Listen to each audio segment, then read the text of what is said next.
The 1271 Siege of Tripoli was initiated by the Mamluk ruler Baibars against the Frankish ruler of the Principality of Antioch and the County of Tripoli, Bohemond VI.It followed the dramatic Fall of Antioch in 1268, and was an attempt by the Mamluks to completely destroy the Crusader states of Antioch and Tripoli. Background: in the mid-13th century, the Crusaders had been steadily losing ground, and were being squeezed between the advancing troops of the Egyptian Mamluks from the south and the advancing Mongol Empire from the east, with insufficient assistance arriving from Europe in the west. Around 1260, Bohemond VI, under the influence of his father-in-law, King Hethum I of Armenia, had submitted Antioch and Tripoli to the Mongol Empire, making them vassal states which contributed troops to the Mongol forces in the battles against the Muslims. The Mongols made dramatic victories in Persia and Syria, effectively destroying the Abbasid and Ayyubid caliphates, and causing a shift of Islamic power to the Egyptian Mamluks in Cairo. However, before the Mongols could continue their advance southwards through Palestine towards Egypt, a succession crisis resulted in the withdrawal of the majority of the troops, as the Mongol princes convened on Karakoram to decide on a new Great Khan. A smaller force was left to occupy Syria and engage in raids through Palestine, but the Crusaders and the Mamluks engaged in a truce,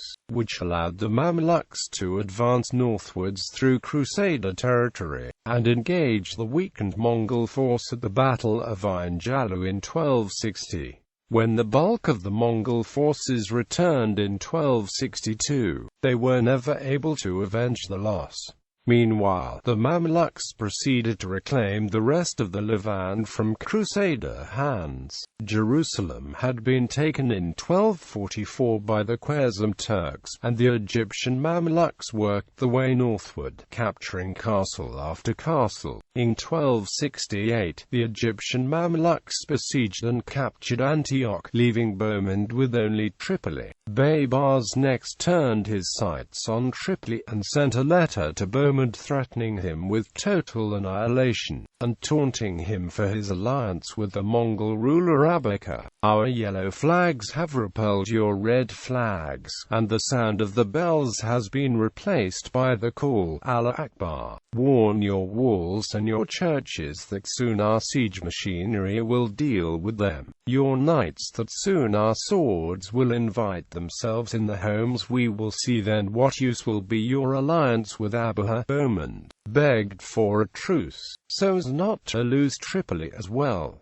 Baibars mocked him for lack of courage, and asked him to pay all the expenses of the Mamluk campaign. Bohemond had enough pride left to refuse the offer. By this time, the Mamluks had captured every inland castle of the Franks, but the Mamluks had heard reports about the arrival of the Ninth Crusade, led by the prince who would later be Edward I of England. Edward had landed in Acre on May 9, 1271, where he was soon joined by Bohemond and his cousin King Hugh of Cyprus and Jerusalem. Baibars therefore accepted Bohemond's offer of a truce in May, abandoned the siege of Tripoli, and instead concentrated his forces in Damas, in anticipation of future battles. Edward made an attempt to coordinate his own actions with the Mongols, but was not successful since the Mongols were busy with internal conflicts, and Edward's own forces were very small and fairly ineffective. He therefore opted to negotiate his own truce with the Mamluks, before returning to England. Aftermath: the next major offensive against Tripoli was in 1289 by the Mamluk Sultan Kaloran, who successfully orchestrated the fall of Tripoli and destruction of the Crusader state. He then made plans to capture the last major Crusader stronghold, St. Jean d'Acre, but died in 1290.